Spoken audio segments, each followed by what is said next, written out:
Bonsoir à tous, c'est Sam et Romain.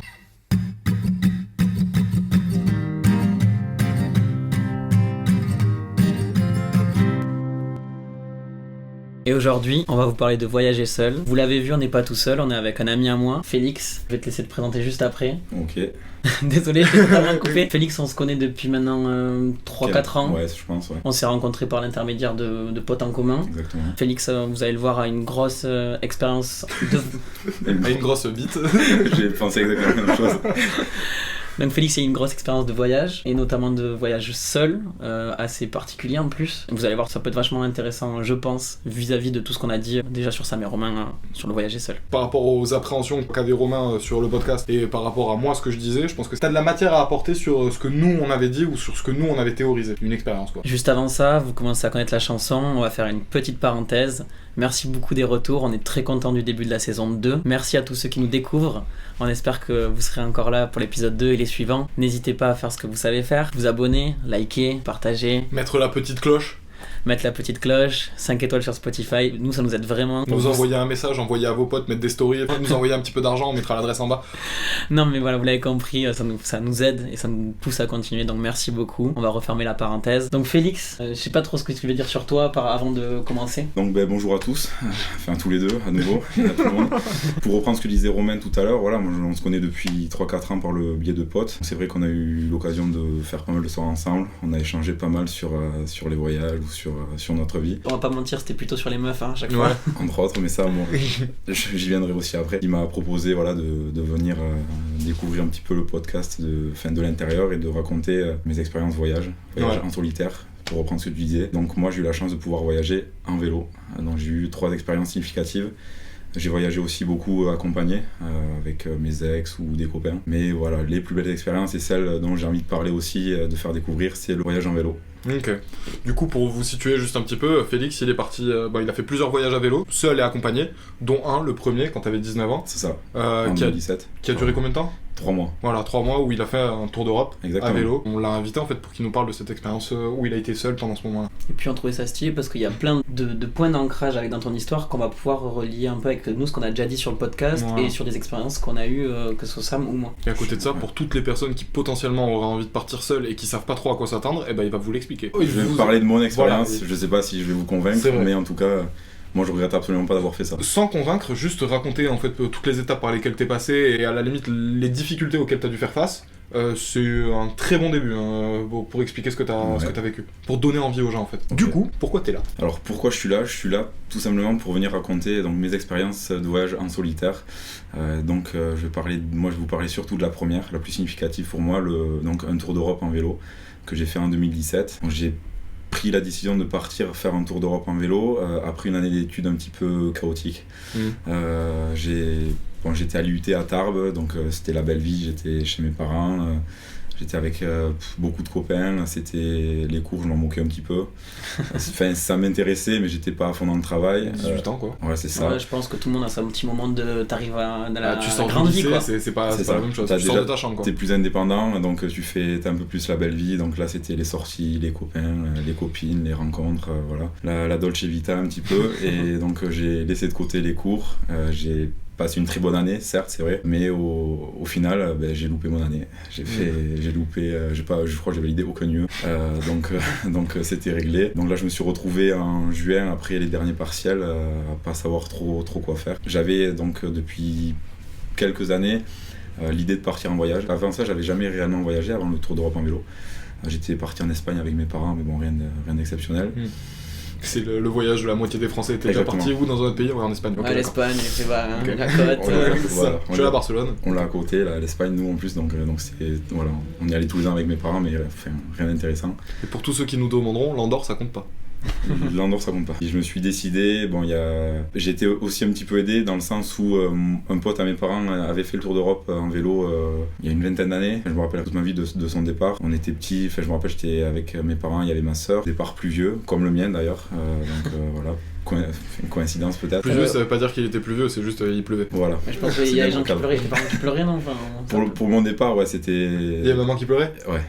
Maman, mamie, les quelques... Il va jamais revenir. C'était... Mais c'est incroyable parce que juste le départ, c'est un moment de vie incroyable. Ouais, là je partais pour l'aventure. Est-ce que le départ, vu que tu vois tout ce moment triste et tout, au moment où tu fous le premier coup de pédale, tu te dis est-ce que je resterai pas un jour de plus, ou genre est-ce que c'est vraiment une bonne idée à ce moment-là, tu peux plus reculer. Okay. T'es devant, enfin je crois qu'il y avait 200 personnes qui étaient venues assister au départ. Ah quand même. Ouais, parce que c'est devenu un événement en fait. Ouais, j'avais fait un événement Facebook pour le Tour d'Europe. Ok, d'accord. Du coup, il y avait vraiment beaucoup de copains, des gens que je connaissais pas. J'avais fait une page sur Facebook, ça s'appelait le Tour d'Europe en vélo. Je crois que j'avais 800 personnes qui me suivaient, qui m'ont suivi sur le...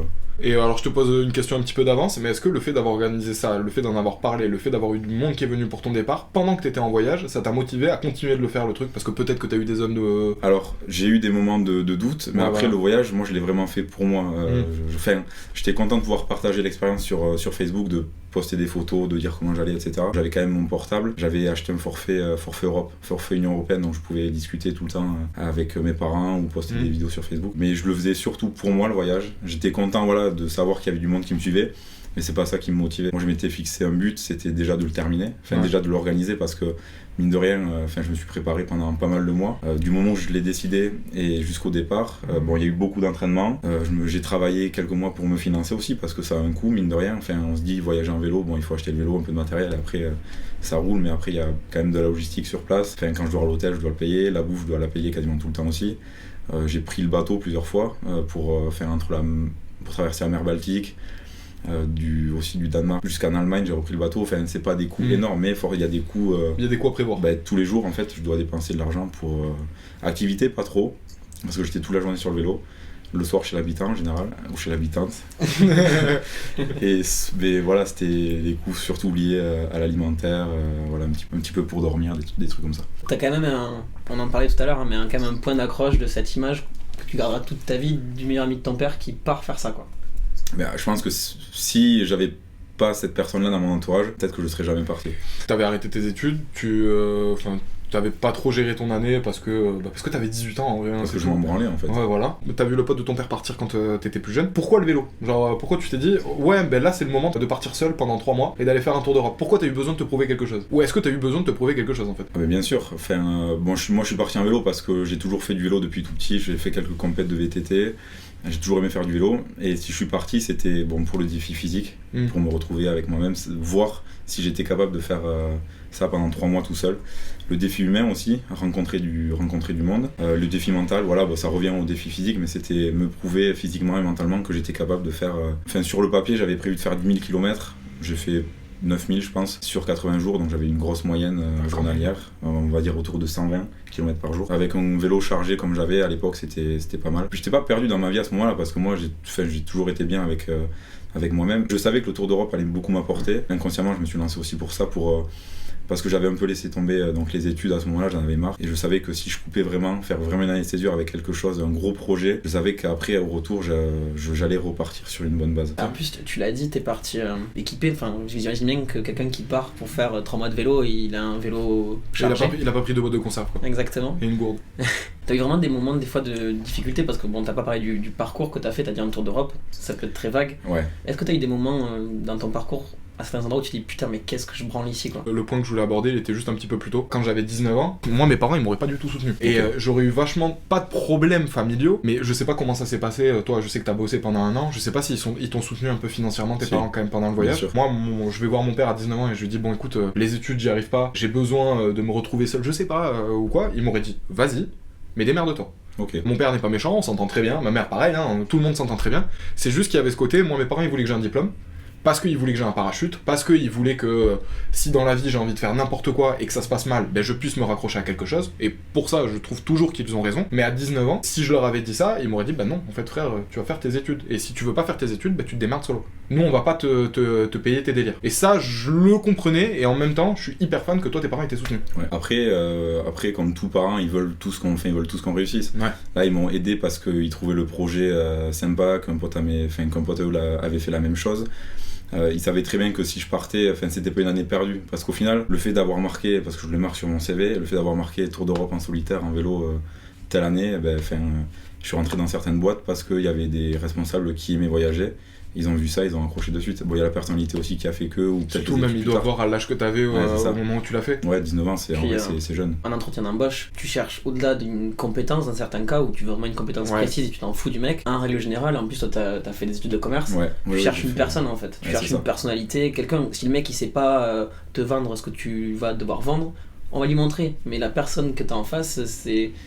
Wow, le mec, il a 19 ans, il part 3 mois tout seul. C'est grave bien que tu le précises parce que pour la plupart des gens qui sont convaincus que vous devez avoir seulement des diplômes et des validations académiques pour rentrer dans certaines boîtes, bah non, en fait, vous avez surtout besoin d'avoir un parcours et à la limite, s'il est atypique, c'est encore mieux, comme lui. C'est ça. Les diplômes, ça compte forcément, ça aide. Ouais, mais là, sûr. moi, ce qui m'a aidé à une époque, enfin, en rentrant du Tour d'Europe, j'ai fait de l'alternance après en revenant. Les 2 boîtes que j'ai fait pour le DUT en alternance et la licence en alternance, je suis rentré en partie grâce à ça. Moi j'adore en fait que tu dis ça parce que ça va grave dans le sens des choses que j'imagine, à savoir de juste un bout de papier qui dit voilà, bon, bah, t'as bien passé tes examens, t'as bien fait certaines études, etc. Je trouve pas ça validant.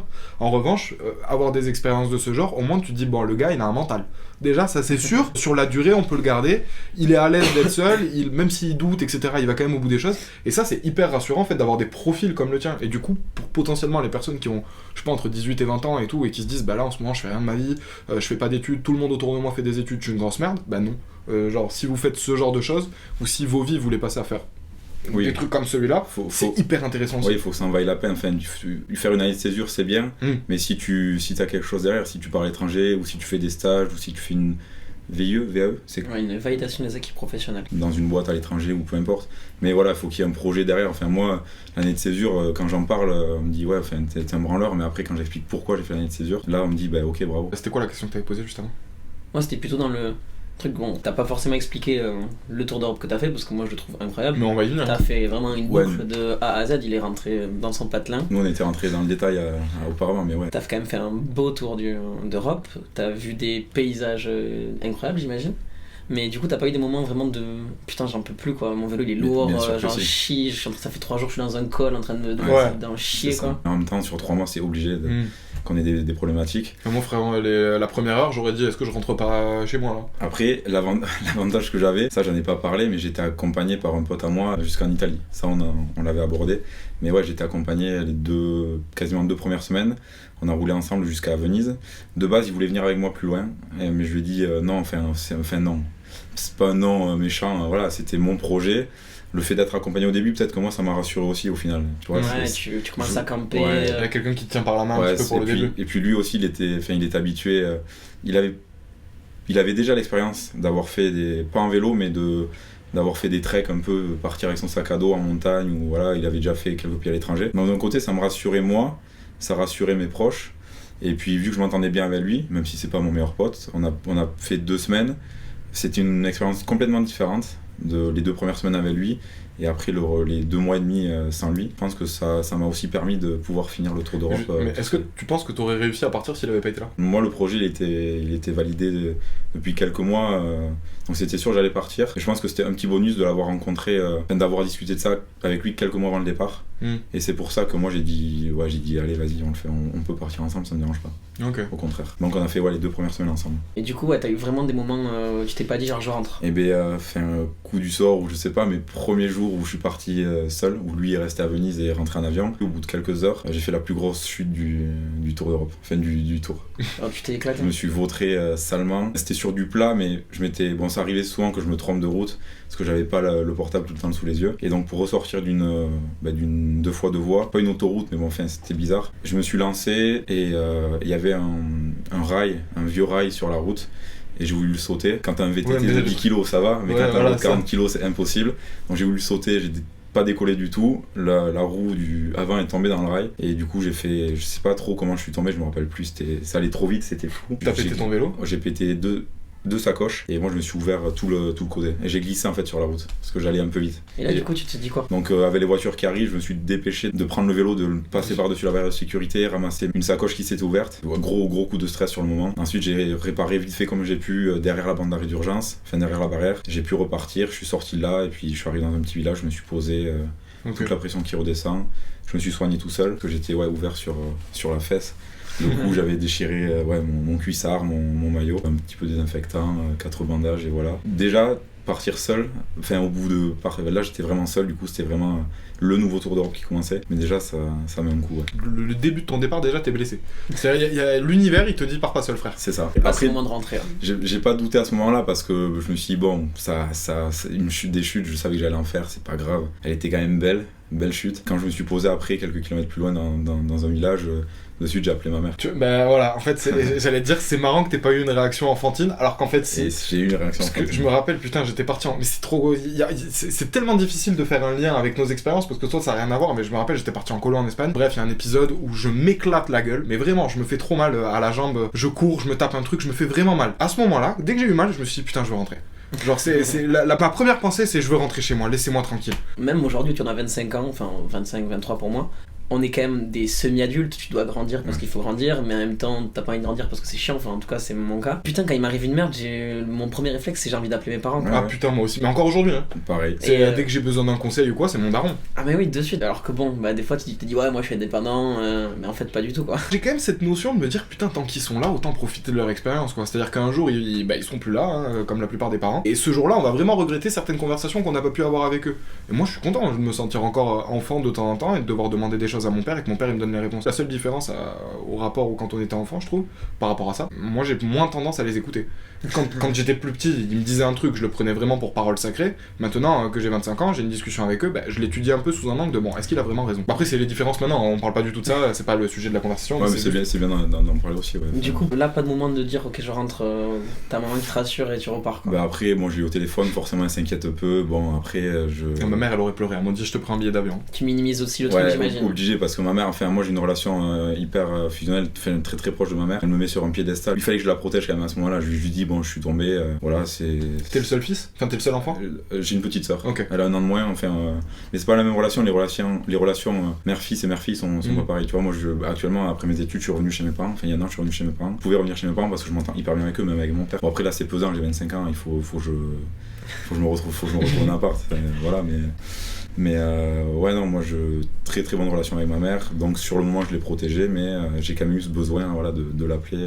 T'as dit tout à l'heure, il était chaud de me suivre, ton pote qui t'a suivi jusqu'à Venise, du coup. Ouais. T'as dit, il était chaud de me suivre plus loin, et moi, je voulais le faire seul. Pourquoi tu voulais le faire seul ? Alors, parce que quand même, quand t'as 19 ans, avoir ce projet en solitaire... Surtout quand t'as tous tes potes à côté de toi qui sont en train de faire des études normales, qui potentiellement font leurs intés, leurs soirées, ils rencontrent des meufs, qui ont une vie presque étudiante en fait, et toi t'es sur ta route, en Italie... ouais, c'est vrai que moi j'ai aucun de mes potes qui a fait ça, ou qui fera ça, en vélo en tout cas. Partir seul à l'étranger, j'en ai qui l'ont fait, voilà. Je suis à la fois très différent de mes potes, et à la fois très proche, je suis le mec classique qui a fait une école de commerce, qui bringue, qui fait sa petite vie. On s'est rencontrés en bringue. Ah, c'est ça. Et ce que tu disais là tout à l'heure, moi, j'ai beaucoup parlé de Félix à Sam avant de l'inviter, même ça me trottait dans la tête que tu viennes sur le podcast parce que je trouve ça juste incroyable. Et c'est vrai qu'avec un pote qu'on a en commun, on est parti 4 jours faire le tour du Pays Basque en vélo, mais c'était vraiment putain, mais ça doit être trop bien ce qu'il a fait, viens on va tester ça sur 4 jours. Bon, rien à voir, hein. Nous c'était plutôt plutôt on s'arrête à tous les bars pour prendre des bières, mais on a quand même fait le tour du Pays Basque en vélo. Je sais pas si je pourrais partir 3 mois comme toi tout seul, mais c'est un truc que j'aimerais refaire, quoi. Ouais, après, c'est différent. Après en plus t'étais avec Mathieu, enfin vous étiez ouais, on était en plus sur une période de nos vies où on était vachement proches avec lui.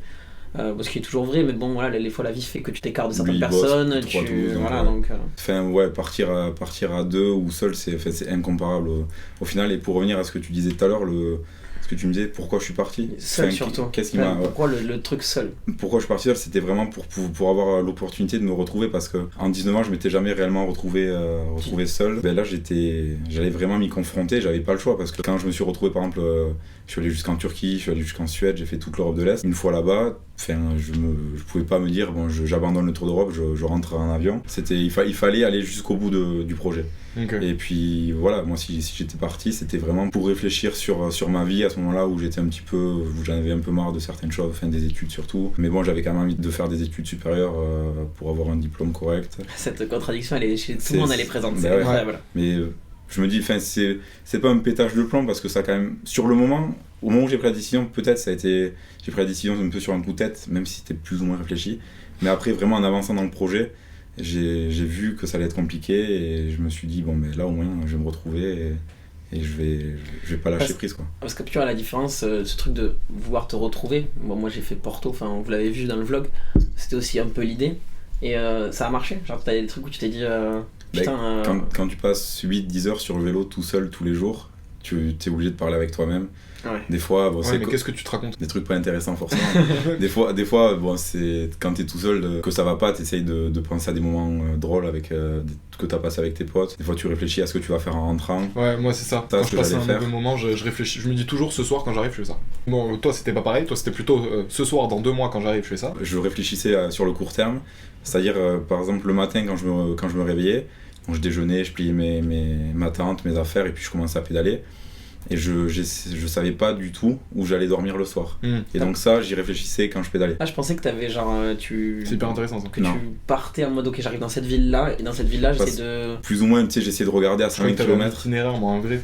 J'avais tracé l'itinéraire, enfin je savais dans quel pays j'allais passer, mais je savais pas dans quelle ville, je savais pas où j'allais dormir, je savais pas du tout comment ça allait se passer. C'était l'aventure, c'est vraiment. Et du coup, tu te levais, tu faisais genre, je sais pas, 120 bornes, tu t'arrêtais dans une ville, et qu'est-ce qui se passait? Tu campes, tu dors chez l'habitant, tu vas à l'hôtel? Je regardais sur mon portable, quand je pouvais, je regardais quelle ville était à 120 km de moi, et je me suis dit bon mais l'objectif c'est de dormir avant ou après cette ville à peu près, plus ou moins si j'y arrivais, en fonction du dénivelé, voilà, en fonction des rencontres. 120 bornes quand dans les Dolomites en Italie, t'as passé la Dolomite? Non, au sud, j'ai fait la plaine du Pô jusqu'à Venise, donc j'ai pas... Okay. 120 bornes c'est combien d'heures de vélo? Ça dépend. À peu près... chargé, tu roules à 20, même pas 15? Oh non, même pas, ouais non, c'était 8-10 heures de vélo. La plus grosse journée je crois j'ai fait quasiment 200, mais j'étais parti à 4h du matin, parce que c'était en Albanie, j'avais pas passé la première journée en Albanie, pas top, et je me suis dit bon vas-y, j'ai pas envie de rester plus dans ce pays. Je vais me faire voler un organe.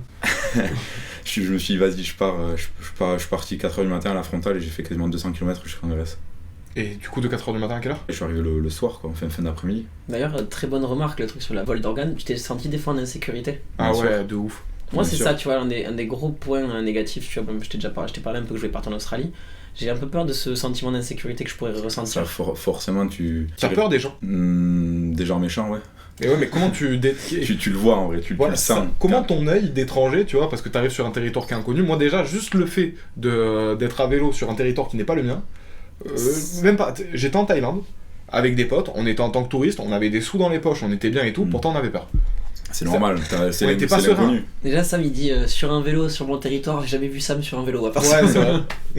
Non, pour rentrer de soirée si tu veux peut-être, mais... Même pas. Ah si, je l'ai fait une fois. Non, ouais, des mauvaises expériences j'en ai eu sur le Tour d'Europe, ouais. Pour resituer la chose, j'ai fait le Tour d'Europe en vélo, j'ai fait l'ex-Yougoslavie aussi en vélo, et là, cette année, j'ai fait l'Arménie et la Géorgie. Tu vois, quand tu me cites ce genre de pays, pour moi, c'est pas des pays friendly. Mais c'est pour ça que j'y vais. C'est pour ça que j'y suis allé, parce qu'il y a une question géopolitique, la possibilité de se faire agresser. Mais bon, déjà, ça, pour te protéger, tu essaies de pas y penser. Et quand tu te retrouves dans un cas où t'as quelqu'un qui te veut du mal, tu le vois quand même. Moi, ça m'est arrivé en Croatie. Sud de la Croatie, j'ai rencontré des mecs à Split je crois, qui m'ont proposé de venir boire une bière avec eux. C'était fin d'après-midi, là je commençais à chercher un hôtel parce que j'avais passé plusieurs jours sous la tente où j'en avais chié. Ça avait été très compliqué, j'avais le vent de face, je longeais la mer Adriatique, et la Bora c'est un vent qui remonte la mer Adriatique, et je l'avais eu de face pendant plusieurs jours. Donc j'avais pédalé 8-10 heures par jour, je dépassais pas les 60-70 km. Ah ouais. Donc pendant plusieurs jours j'en avais chié, j'avais pas dormi chez l'habitant. Enfin, je dormais sous ma tente, donc mais pas de douche pendant plusieurs jours. Tu manges un peu à l'arrache, t'as pas de repas chaud. J'avais un réchaud, mais je m'en servais pas tout le temps. Donc j'avais passé plusieurs jours un peu galère. Donc là, j'étais arrivé dans cette ville et il me fallait un hôtel pour me laver, pour me reposer. Parce que ça, tu l'as pas dit, en gros, tu campais, hôtel et chez l'habitant. Ouais, j'avais 3 possibilités en fait. Je dormais chez l'habitant, donc soit je plantais ma tente dans le jardin, ou alors on m'invitait à dormir à l'intérieur. Hôtel, quand il fallait, pour me laver, parce que des fois je passais pour un crado, mais je passais plusieurs jours sans me laver, mais bon, c'est en fait, tu passes pas pour un crado, frère, tu pars 3 mois en Europe, faire un tour en vélo, donc on se doute bien qu'il n'y a pas de douche à tous les kilomètres. Mais après, moi, je le savais avant de partir, et puis ça me dérangeait pas, quoi. Tu passes plusieurs jours sans te laver, bon, t'es tout seul à l'étranger, bon, voilà, tu vois personne. Chez l'habitant, en dormant chez l'habitant, tu t'étais déjà senti en insécurité aussi? Jamais. Ok. Jamais. En fait, la seule fois où je me suis vraiment senti en insécurité, les mecs que j'avais rencontrés, qui buvaient des bières, donc j'en ai bu une avec eux, ils m'ont filé à bouffer, très gentil au début, et puis après, à force de boire, le vol d'organes a commencé. Heureusement que non. J'ai senti que le caractère d'un des mecs commençait à changer. Qu'il était un peu moins avenant, un peu plus brut, le regard un peu plus froid. Bizarrement, il m'a proposé de dormir chez lui. Donc au début, je dis oui, même si je le sentais pas trop, je dis oui. En fait, pense être assez grand pour me défendre. Il n'était pas impressionnant. Je me suis dit, bon, même s'il veut me raqueter ou quoi, bon, je pense que je pourrais m'en sortir. Tu vois, moi, ce genre de réflexion dans un pays qui n'est pas le mien. T'étais où là, en Croatie ? Croatie, ouais. Ouais, voilà, tu vois, bon, les Croates, je les connais pas, c'est juste, pour moi, le nom croate, il fait un peu peur. Et je me dis, t'es en Croatie, Ouais. même si tu te tapes avec un gars, même si tu le prends, il a ses potes, sa famille, et t'es pas chez C'est toi, ça. quoi. Et tu pars à vélo, le mec, il a une voiture. Ouais, rattrape. C'est ça. T'as aucune échappatoire en soi, en réalité, ouais. Mais je réfléchis, ouais, tu vois, sur le moment, tu réfléchis pas à des trucs comme ça. Parce que moi, c'est à ça que je pense, tu vois. Je me suis toujours dit, si en Thaïlande, je me tape avec un gars, je meurs, mon corps, il disparaît. Ouais, Mon père, il peut venir me chercher, il me trouvera jamais. Non, mais après, c'est comme il dit, hein, t'y penses pas. Enfin, si tu commences à t'y penses quand on te le raconte. Ouais. Là, t'y penses direct en mode putain, il aurait pu te marrer. Enfin, Ouais, c'est c'est ça. dénoué comment cette histoire? La finalité, c'est que donc il m'a proposé de dormir chez lui. J'ai dit oui, puis après en discutant, il a commencé à me demander de l'argent. Il m'a dit mais si tu dors chez moi, bon tu me donneras quelque chose. Ça marche pas comme ça. Il m'invite à dormir, après il me demande de l'argent. Sur le principe, moi ça m'allait pas. Ça me dérange pas de donner de l'argent, voilà, pour un service ou quoi, mais là c'était pas correct la façon dont il a fait. On s'était ramené, ouais. Donc à ce moment-là, je lui dis en fait je vais pas dormir ici, je vais dormir à l'hôtel. Il continuait, enfin il forçait un peu, il voulait que je dorme chez lui. Je crois que le pote le plus bourré des 3 ou 4, et il voulait essayer de mon vélo depuis longtemps. Je lui avais dit non parce que je voulais pas prêter mon vélo pour pas qu'on le casse. Et je lui ai dit, à ce moment-là, bah attends, je vais faire essayer mon vélo à ton pote. Et je lui ai dit, on va aller un peu plus loin. Et je suis parti un peu plus loin avec le mec qui voulait essayer mon vélo, là, le T'es plus quand même cramé. bourré, tu l'as poussé, tu Et l'as barré. exactement. C'est vrai ? Ouais. Et je suis parti en vélo, et puis je me suis barré d'un split. Et premier hôtel que j'ai trouvé, Tu t'es arrêté là. je me suis arrêté. Puis, Donc, c'est-à-dire que le mec a essayé ton vélo, tu l'as poussé ? oui, au moment où il allait le prendre, je l'ai poussé, je suis monté, je suis parti. Et il a pas essayé de te courir après ou quoi ? Trop cramé, et puis ses potes étaient loin, donc non. Putain. Ah, bon move, hein. Bon move. Ouais, ça. en vrai, c'est un bon move, mais c'est. Tu sais, c'est. C'est un éclair de lucidité à ce moment-là, en fait. Moi, le seul truc que j'ai pensé, c'est le mec, tu sais, il le prend mal sur le moment, il est pas aussi bourré que tu le penses, il faut un coup dans la roue et là, tu finis. Ouais, c'était le risque, mais bon, je savais que, une fois sur le vélo, à pied, il me rattraperait pas, quoi. Ouais, bah, logique, ça, oui. Ouais, et du coup, en gros, tu rencontrais des gens un peu quand t'arrives C'est sur ça. une ville et soit tu dormais chez eux, C'est dans leur jardin. Après, à l'époque, là, sur le Tour d'Europe, sur les autres expériences en vélo, j'étais déjà un peu plus âgé, donc c'était différent. Mais là, sur le Tour d'Europe, j'avais besoin quand même d'avoir une certaine sécurité. Donc j'allais le soir, à partir de 17-18 heures, je me disais, là, je commence à chercher un endroit où dormir. Avant la nuit, genre. C'est ça. Et donc, des fois, je prenais 10 refus chez des familles. Ouais, non, on veut pas que tu dormes chez nous. Des fois, première maison, ouais, ok, dors à la maison. Ah, tu toquais chez les gens quand même? Comment tu l'expliquais ? Et ben, je toquais, et en anglais, je disais bonjour, je m'appelle Félix, j'ai 19 ans, je suis en train de faire un tour d'Europe en vélo. J'ai pas d'argent pour dormir. Enfin, j'ai pas d'argent pour dormir à l'hôtel. J'ai une tente, est-ce que je peux la planter dans votre jardin ? Ok, C'était la phrase d'accroche. ok. Et après, on discute un peu, et puis la plupart du temps, il me proposait de mettre la tente dans le jardin. Donc, je la montais, je leur montrais un petit peu comment ça se passait. Et après, il réfléchissait, tu vois. Et il te faisait dormir dans un lit. Il vient dormir à l'intérieur. Ouais. Parce que la chance que j'avais, bon, c'était que j'étais jeune, et j'ai fait beaucoup de familles où il y avait des gens de mon âge, où il y avait ou plus jeunes ou quoi. Oui, parce qu'il y a quelques anecdotes qui vont arriver vis-à-vis de ça. Il y a que ça qui l'intéresse. Il l'attend en ce moment. Non, Quand mais est-ce ça que me tu baisses ? Quand est-ce que tu baisses ? Non, mais ça me fait sourire parce que je connais les anecdotes, moi. C'est vrai. Et du coup, bon, mais voilà, du coup, j'étais forcément les parents, ils me prenaient un peu comme un second fils. Ah, ça, c'est cool, ça, par contre. Du coup, il y a eu des anecdotes folles aussi à ce niveau-là, mais vraiment, je me sentais vraiment trop bien chez les gens. Dans quel pays que t'as fait, l'hospitalité était la plus marquée ? Ouais, ou la plus marquante à la limite. On pourrait se dire que les pays pauvres accueillent plus facilement que dans les pays riches. Alors, c'est vrai. Mais ils te nourrissent très mal. Non, Jamais été malade. Mais non, enfin, j'ai mangé des choses folles, effectivement, alors en Europe de l'Est ou ailleurs. Quand tu dis des choses folles, genre bon, ou des choses folles, genre en mode j'aurais jamais imaginé manger ça ? Bah, jamais j'aurais imaginé manger ça. Enfin, jamais j'aurais imaginé manger des trucs comme ça. T'as mangé du chat, du chien ? Non, pas quand même, mais des trucs bidons, mais tu vois, de la chèvre, j'en avais jamais mangé. Après, c'est les plats, comme ils sont préparés et tout, c'était complètement différent. Et je me rappelle en Pologne, une fois, un matin, j'avais dormi chez une famille. C'était un mec qui vivait avec sa mère, c'était, tu vois, un peu des Russes, un peu, enfin, à la campagne. Et le matin, je me lève, il me sert un café dans une tasse, sale déjà.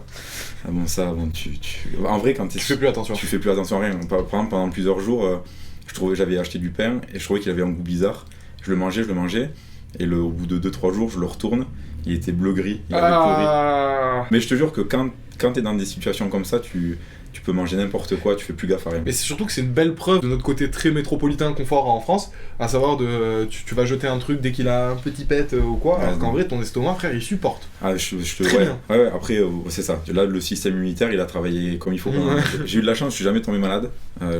Donc ça, c'était vraiment... Jamais tombé malade, jamais blessé à part la chute que t'as fait. À part la chute. Je l'avais pas dit, mais après ma première chute, bon, déjà j'ai eu la chance de pouvoir me faire soigner. J'ai dormi chez une famille où la femme était infirmière, donc je suis resté 2-3 jours chez eux le temps de me faire soigner. Et quelques jours plus tard, en Croatie, à cause du vent dont je parlais tout à l'heure, là, la Bora, ça soufflait vraiment fort et à un moment donné, ça m'a fait faire un écart. Et en voulant rattraper l'écart, je crois que j'ai glissé dans l'eau. Je suis retombé, j'ai repété une sacoche. En fait, en très peu de temps, j'ai pété 3 sacoches. Et après, t'as pas eu d'autres grosses merdes sur le tour? Non, après, j'ai roulé avec la sacoche pétée pendant pas mal de kilomètres et je l'ai réparée en Bulgarie, dans un garage. Et après, les merdes... Après, bon, t'as un peu de casse matérielle, j'ai pété un porte-bagages, mais bon, tu le répares avec du scotch, tu perds une ou deux vis, tu en rachètes, enfin... Ouais, après c'est la débrouille. Ouais, en fait. C'est la débrouille. Tu fais tout à l'arrache et c'est très bien comme ça. Et pour revenir à ce qu'on disait, du coup, cette anecdote, moi, elle me faisait marrer, mais le mec, il me sert un café dans un verre sale, café pas bon. Et donc, c'était en Pologne. Pas de sucre. Pas de sucre, et puis il me sert pour déjeuner, je crois qu'il m'avait préparé un genre de choucroute, enfin saucisse avec... Au déjeuner? Ouais, bah c'est une autre indication. Et puis en prime, j'avais eu droit à de la vodka dans le café. Ouais. Il était quelle heure? 8h. Oh. Vodka café. Mm. Au moins tu sens pas le goût du café qui est pas bon quoi. C'est ça a coupé. Bon, la vodka maison, elle était pas forcément meilleure. Enfin, c'est vodka maison en plus? Ouais. Oh, c'est un délire. À moitié entre le... Ouais, t'es plus proche du samplon 80. Et ça, ouais, en vrai, et de l'alcool, en vrai, ça rapproche, et du coup, souvent, quand même, on m'en servait dans les pays que j'ai fait le soir. Et là, en Arménie, il y a quelques mois aussi, et des fois, je rencontrais des gens qui mangeaient à 11h ou 13h. Des fois, je mangeais plusieurs fois à midi, en fait. C'est un délire. Ils te faisaient manger à mode en fait, prendre ça. c'est ça, je roulais, des mecs m'interpellent, je vais les voir, ils me disent, tu veux manger? Ben ouais, pourquoi pas. Je mangeais un petit peu, on discutait, je repartais. Ah, il y a des gars qui t'arrêtaient et ils savaient pas ce que tu faisais. Non, ils voyaient que j'avais une tête d'étranger, ils me voyaient sur mon vélo, ils disaient viens boire, viens manger. Et toi, ça t'inquiétait pas? Moi, je suis sur mon vélo, il y a des gars, ils me disent viens, comme ça. Mais tu vois leur tête, ils sont avenants, ils sourient, ils sont. Et vraiment, moi j'ai un très bon pote arménien, qui vit en France, il a de la famille là-bas, et j'avais aussi préparé le voyage en Arménie avec lui un peu. Et t'es passé par sa famille? Ouais. À Gyumri, ville au nord de l'Arménie. J'y suis resté 3 jours, je crois, là-bas. Je me suis fait mal au genou sur cette expérience, soigné. Je précise, ça c'était pas pendant ton premier tour d'Europe? Non, ouais, parce que le premier tour d'Europe, tu l'as fini. Je l'ai fini la même année, 2017, 3 mois, voilà. Il y a eu le tour d'Europe, la traversée de l'ex-Yougoslavie, puis le dernier projet c'était faire Arménie-France en vélo, mais au bout de 2 semaines j'ai arrêté parce que le genou a lâché, donc projet de 3 mois à la base, j'ai dû écourter à 2 semaines. Enfin, vraiment... 3 mois pour entrer là? Ouais. C'est loin, mais c'est loin. 3-4 mois. Ouais. Après peut-être que j'aurais... La Turquie, c'est grand et je devais la traverser en entier. J'aurais peut-être fait un peu de bus, tu vois, un truc comme ça. Ouais, pour pas rester 2 semaines en Turquie, ça servait à rien. J'y suis déjà allé, j'y suis quand même allé le dernier voyage, parce qu'après les 2 semaines de vélo, quand j'ai quand même réussi à atteindre Tbilissi, j'ai fait Erevan, Tbilissi, du coup les 2 capitales, j'ai posé le vélo à l'hôtel et j'ai quand même visité du coup la Géorgie pendant presque un mois. Il y a eu pas mal de stories. Ah, quand même, ok, d'accord. Ouais. En fait, tu pouvais plus pédaler, mais tu pouvais quand même marcher. C'est ça, une fois là-bas, je me suis pas dit, le projet il est tombé à l'eau, je rentre. Ouais, je prends pas l'avion de suite. Non, c'était con, c'était un peu. Ouais, ça aurait été absurde de faire ça. J'ai profité d'être là-bas pour visiter toute la Géorgie en fait. Ouais, trop bien. Moi, ce qui m'a. Parce que du coup, on se suit sur Instagram, c'est logique. Les stories de fou, des paysages de malades. Ouais, en Géorgie surtout. Ouais, ça avait l'air, mais tu sais, vraiment des villes perdues dans la forêt, quoi, ça avait l'air... Ouais, c'est ça, je pense que tu fais référence à la Svaneti, c'est une région au nord-ouest de la Géorgie, frontalière avec la Russie. T'as la mer Noire, pas loin, et ouais, c'était vraiment dans les montagnes très très haut. Oujgouli, je crois que c'est un des plus hauts villages d'Europe.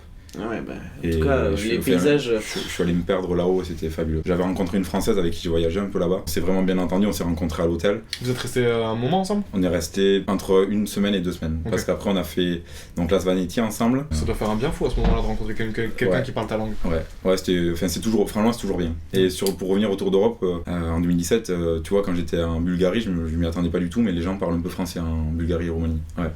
En Roumanie, ça me choque un peu moins, mais Bulgarie, ouais.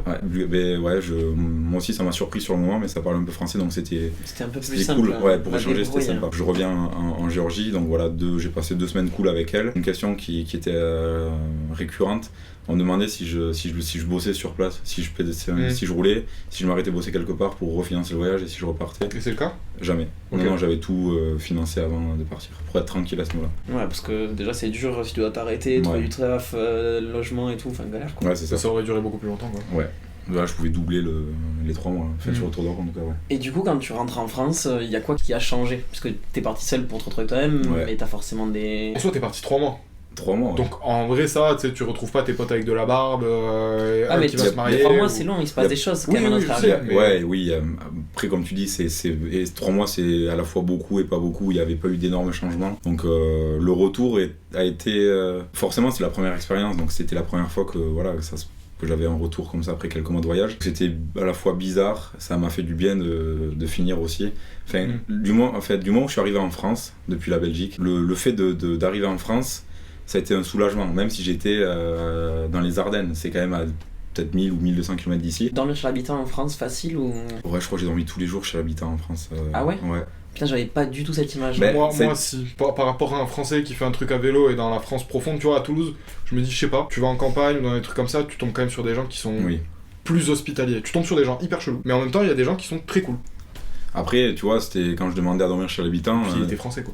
Voilà, déjà c'était plus simple pour discuter. Je venais de. Enfin, ça faisait 2 mois et demi que je roulais, en expliquant un petit peu. Il le voyait bien. Il le voyait que j'étais pas méchant, voilà. Donc après, tu vois, quand je dis dormir chez l'habitant, faut pas s'attendre à que je sois accueilli comme un roi partout. Des fois, c'était ok, plante la tente là. Si t'as à manger, tant mieux, tu manges tout seul. Ou des fois, on me donnait à manger, mais on me laissait planter la tente dans le jardin et puis j'étais seul. D'autres fois, comme je disais tout à l'heure, j'étais accueilli comme un roi, quoi. Le fait d'avoir l'âge des personnes, enfin voilà, ils me considéraient comme leur fils, certaines personnes, donc c'était royal. Est-ce qu'ils te considéraient comme leur fils, genre par exemple, parce que le fils en l'occurrence il était plus à la maison pour X ou Y raison, et du coup toi tu débarquais, tu prenais entre guillemets la place? Il y a eu ça, il y a eu ça plusieurs fois, Après, je me rappelle, ça va te faire plaisir. Donc, du coup, là, il a couché avec une meuf. Au Monténégro. Putain, mais quelle image vous me donnez, quoi, c'est incroyable. Non, mais moi aussi, ça me fait plaisir, t'inquiète. Au Monténégro, c'est le premier soir, première nuit au Monténégro. Vers 18h, je pense, enfin, peu importe, je commence à chercher un endroit où dormir. Et donc, j'arrive chez une famille et je demande si je peux planter la tente dans le jardin. Et par chance, eux, ils avaient des gîtes, donc ils proposaient... voilà. Ça c'est ouf. Ouais, mais du coup, bon, ils m'ont pas fait payer, donc ils m'ont accueilli, donc voilà, les parents trop cool, les enfants, ils avaient le plus âgé mon âge, la fille, elle avait 1 an de moins, et puis le petit frère, il avait, je sais pas, 12-13 ans. Et du coup, bon, mais voilà, on fait la soirée, il m'invite à manger, on échange. Après le repas, bon, mais j'échange un peu plus avec la fille. Et puis voilà, mais c'était... Enfin, je veux dire que là, je rentre pas dans le détail, mais j'étais accueilli comme un roi, quoi. On sent qu'il va aller plus loin, mais qu'il a pas envie. Il y a eu d'autres endroits aussi où, voilà, j'étais seul avec des parents qui avaient des enfants de mon âge ou un peu plus âgés, mais qui étaient partis déjà à faire des études en ville. Et donc là, j'avais, dans une famille en Bulgarie, enfin, j'avais vraiment l'impression d'être le fils de cette dame, quoi. Les femmes ou les hommes sont plus hospitalières? Eh bien, ça dépend. Par exemple, là, je vais te citer deux expériences. En Bulgarie, donc avec cette famille, le père, il était content que je sois là, mais voilà, un peu plus détaché. Alors que elle a vraiment tout fait. Quand je me douchais, j'arrivais pas à mettre l'eau froide. Et le temps que je lui demande là, je parlais un peu français avec eux. Le temps que je lui dise, j'ai un problème dans la douche, elle était déjà arrivée dans la salle. Bon, moi, là, c'était absurde, j'étais à poil dans la salle de bain. Et elle était déjà rentrée dans la salle de bain pour me mettre l'eau chaude. Pendant que toi, t'étais à poil. J'étais comme ça, du coup, elle est arrivée, mais à une vitesse, je te jure. Donc j'étais comme ça, un peu apeuré. Ouais, gêné. Et donc elle m'a mis l'eau chaude, elle est repartie comme si de rien n'était. Ça a duré 30 secondes. Est-ce qu'il y a eu des départs difficiles du coup? Ouais. Genre émotif un peu? Ouais, franchement, ouais. En Italie, je me rappelle d'un. Ceux qui t'ont soigné? Ouais, je suis resté 2-3 jours chez eux, donc forcément tu utilises des liens. Là, ça avait été un départ un peu compliqué, et après, je reste en contact avec eux. Genre là, la famille italienne dont tu parles, t'es resté en contact? Ouais.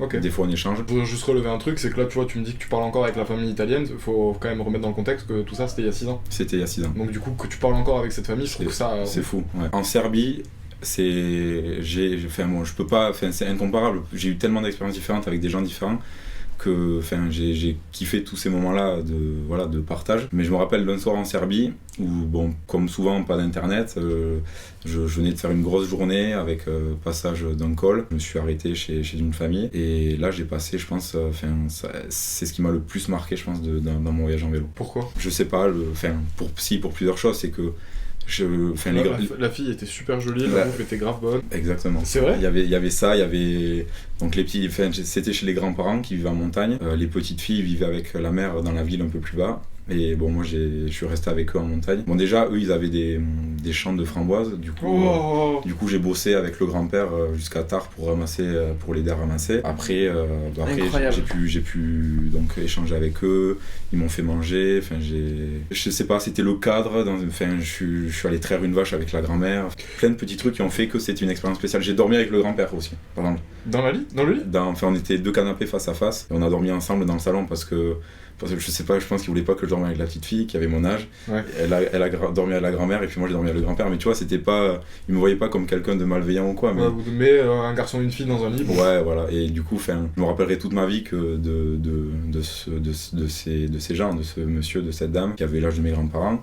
Et c'est aussi spécial parce que lui, il est décédé au même moment que ma grand-mère l'an dernier. Ah. Et donc, tu vois, il y a quelque chose qui fait que... Et tu l'as su, ils te l'ont dit, Ouais, ils me l'ont dit. Eh ben oui, parce qu'ils savaient qu'on était hyper proches. Moi, j'avais tissé de trop bons liens avec eux. Là, je suis encore en contact avec eux. Et là, par exemple, si je peux, cet hiver, je vais repartir en Serbie, peut-être. Les voir. C'est con, mais le fait d'avoir fait tout ça en 3 mois, là, ça te donne pas l'impression d'avoir vécu plusieurs vies ? Alors, cette expérience-là, l'ex-Yougoslavie, c'était après le Tour d'Europe. C'était en 2019. Ok, d'accord. C'était autre chose, ouais. Même, alors, en soi, toutes tes expériences que t'as pu raconter, plus ou moins en détail. Ouais, j'ai un peu jonglé sur toutes, donc on se perd un peu. Non, je pense que les gens ils comprennent parce qu'à chaque fois, tu ramènes au Tour d'Europe quand même. Ok. Mais genre, du coup, est-ce que t'as eu l'impression de vivre plusieurs vies ? D'avoir vraiment, peut-être pas à la limite de vivre plusieurs vies, mais d'avoir un avant-goût de plusieurs vies. Très unique aussi. Ouais, bah c'est parce que clairement tu vois, tu vas traire une vache en Serbie, ensuite tu vas planter ta tente en Albanie, où tu vas boire des coups avec des Turcs que t'as rencontrés. Enfin, je sais pas, il y a un côté hyper... wow, genre, tu vis ce que plein de gens... en fait, je sais, j'ai pas envie de dire ce que plein de gens voudraient vivre, mais... Et ne vivent pas, en tout cas. Ouais. N'osent pas le vivre, en tout cas... mais là je te rejoins là-dessus, je sais que je suis un peu privilégié par rapport à ça d'avoir eu toutes ces expériences. Après t'as eu la force mentale, voilà, parce que t'as eu la force de le faire, quoi. T'as allé te foutre là-dedans, quoi. T'as été privilégié d'avoir un vélo. Ouais, mais il y a une part de chance aussi dans le cadre familial. Enfin, mes parents m'ont aidé. Tu vois, il y a des gens qui auraient peut-être pas été aidés par leurs parents. Moi, j'ai eu cette chance-là. Je faisais du vélo, donc ça me faisait pas peur de partir en vélo. Enfin, il y a eu plein de... Ça s'alignait bien. Ouais, c'est ça. Moi, je trouve quand même que t'as eu des bonnes grosses couilles à 19 ans, parce qu'à 19 ans, t'es jeune, hyper jeune encore dans ta tête. 23 ans, 24 ans et tout, déjà tu vieillis, il y a un step-up de maturité que tu prends. Mais 19 ans, putain. Ouais, t'es encore très jeune. Et du coup, quand t'es rentré, je posais la question tout à l'heure, mais est-ce que t'as vraiment des trucs, tout à l'heure t'as parlé un peu, t'étais plus minimaliste dans ta vie, quoi. Peut-être plus persévérant déjà, plus autonome, plus organisé. T'as eu un autre rapport au confort ? Et par rapport à ce qu'on disait tout à l'heure, je suis plus minimaliste effectivement. Par exemple, le premier voyage en vélo, le Tour d'Europe, et le dernier voyage en Arménie, j'avais une énorme différence de matériel, j'avais beaucoup moins de choses en fait. Je me suis contenté du minimum, et en France c'est pareil. Après, comme je disais tout à l'heure, je suis un mec... comme vous, une vie tout à fait classique, je suis content d'avoir mon petit confort. Mais c'est peut-être pour ça que je pars en vélo aussi. J'aime bien me mettre dans le jus, vraiment me mettre... être obligé de m'en sortir par moi-même, d'en chier. Quand j'étais en Arménie il y a quelques mois, j'ai pris la neige, c'était horrible, j'étais vraiment... ça m'a mis un sale coup, et de savoir qu'au bout de quelques semaines, j'allais revenir chez moi avec mon petit confort et tout. Peut-être c'était plus simple à envisager. Tu grandis ou pas ? Tu mûris ? Bien sûr. Là, moi, le Tour d'Europe, ça a été l'expérience la plus belle pour moi, et j'ai vraiment pris en maturité à ce moment-là. Et justement, est-ce que quand t'es rentré, parce que du coup c'était 3 mois, est-ce qu'il y a eu une différence entre toi et tes potes ? En termes de maturité, ou je sais pas, de façon de voir les choses ? Comme je disais tout à l'heure, on est à la fois très différents, et on est à la fois aussi...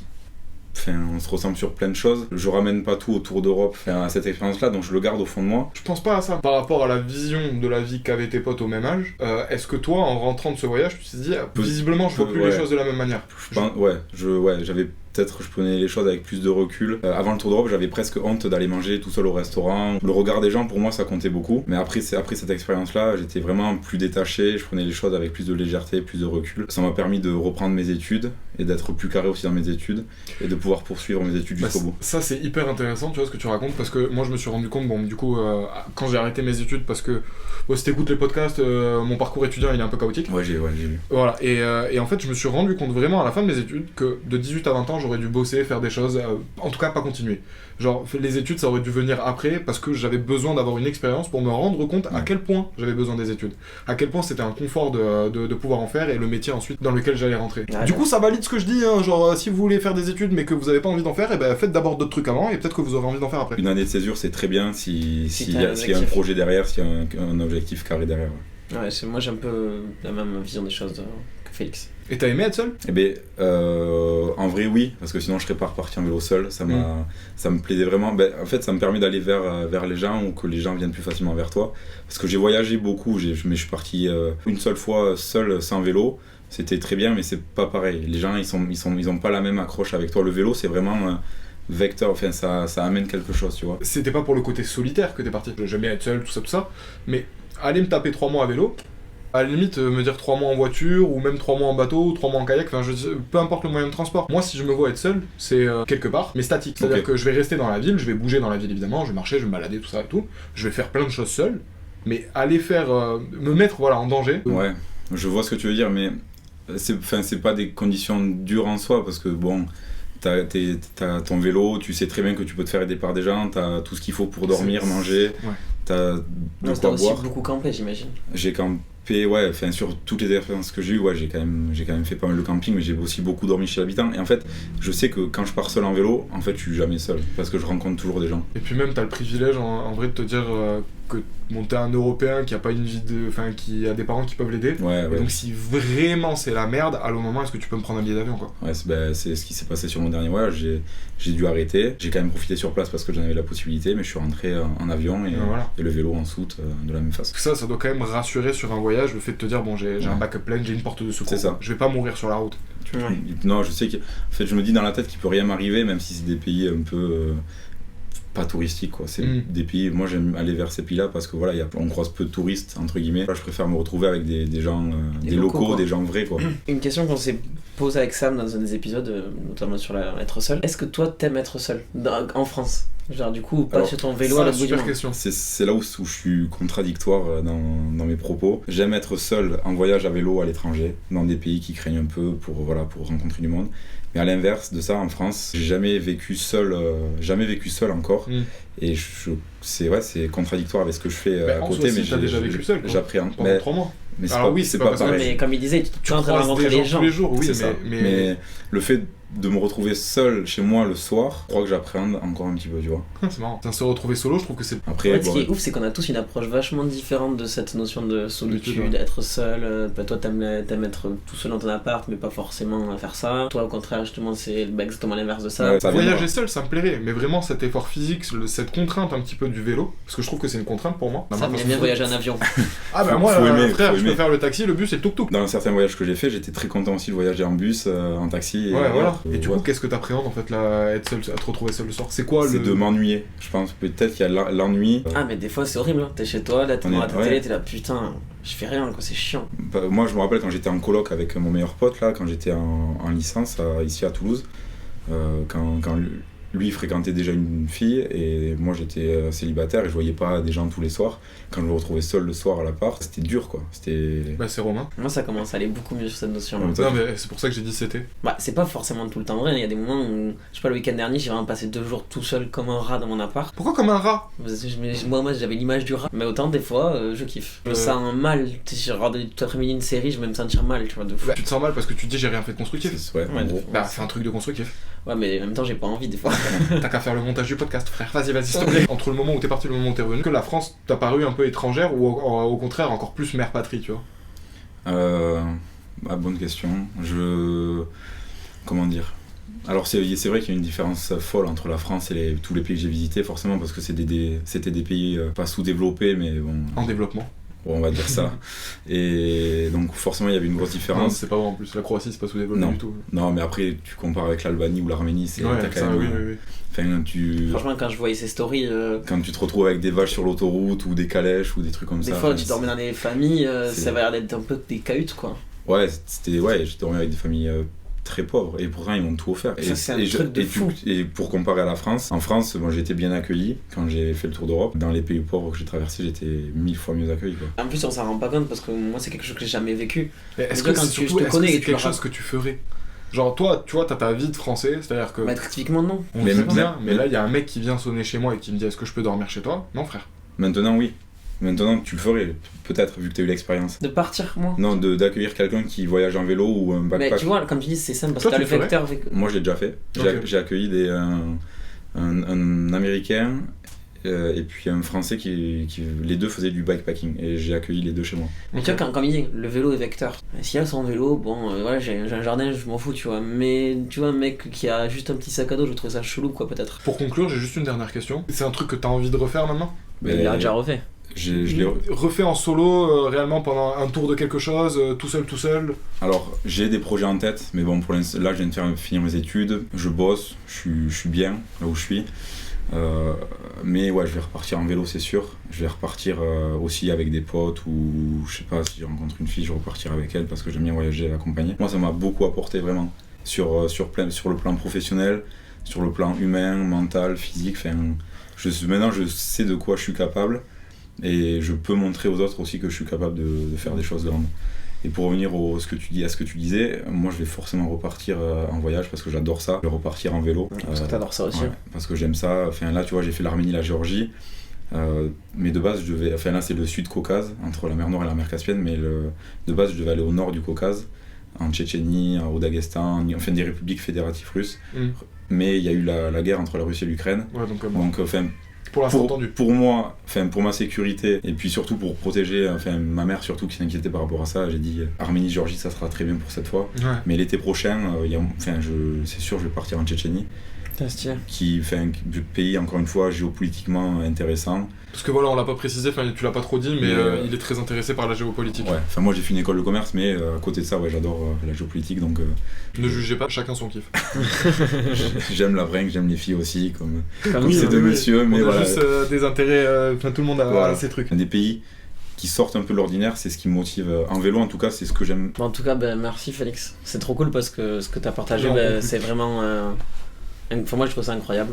J'ai aimé cette discussion, alors j'ai pas forcément beaucoup pris part, mais c'est parce que j'avais envie vraiment d'écouter pour le Ouais. coup. Pareil. Et puis on avait déjà échangé, toi et moi, beaucoup Ouais, sur ça, ça. bien sûr. Bah moi Ouais. j'étais totalement novice par Ouais. rapport à tout ce que t'as raconté, enfin Ouais, je veux dire, moi, je connaissais très peu de choses, quoi, à part ce que m'avait raconté Romain, et Ouais, franchement c'est la c'est première fois. impressionnant. Ouais, et puis moi j'étais content d'échanger avec quelqu'un que je connaissais pas aussi. Ça m'est déjà arrivé, mais là vraiment on a poussé la chose bien et c'était sympa. Bah, j'espère que en fait pour toutes les personnes qui potentiellement hésitaient à faire ce que t'as fait ou un truc du même acabit, similaire. ou des personnes qui vont le faire et qui ont envie d'avoir des témoignages de ce genre d'expérience, bah j'espère que ça vous a servi en fait, parce que là vous avez un très bon retour. Ouais. Exactement. Et puis moi je pousse les gens à le faire vraiment. Enfin moi j'ai eu que des bonnes expériences et enfin après bon chacun a sa vision des choses, chacun aura une expérience différente. Mais moi de ce que j'ai vécu je recommande de le faire. Pas forcément en vélo, mais partir à l'étranger, seul ou non, mais enfin faut bouger, faut voir autre chose. On n'a pas beaucoup parlé, on sait pas trop comment ça va rendre un petit peu le montage, les TikTok et tout ce genre de trucs, mais personnellement je suis fan de l'épisode parce que il y a un vrai contenu, il y a une vraie matière dedans. On espère que vous saurez autant l'apprécier que les autres. Exactement. Moi j'ai le même feeling que Sam. Bon ben voilà, c'était Sam et Romain. Merci de nous avoir écoutés. On se retrouve dimanche prochain. Ciao. Ciao. Tu peux dire ah non attends. Merci beaucoup Félix. De ouf. Ouais, j'avoue, merci Félix Ben, d'avoir merci, partagé ça. merci à vous. venu, Vraiment, c'était une bonne expérience pour moi. J'étais content d'avoir fait ça. Non, merci à vous en vrai. C'était cool. Non, mais merci à toi. Eh ben ciao. Ciao. Ciao.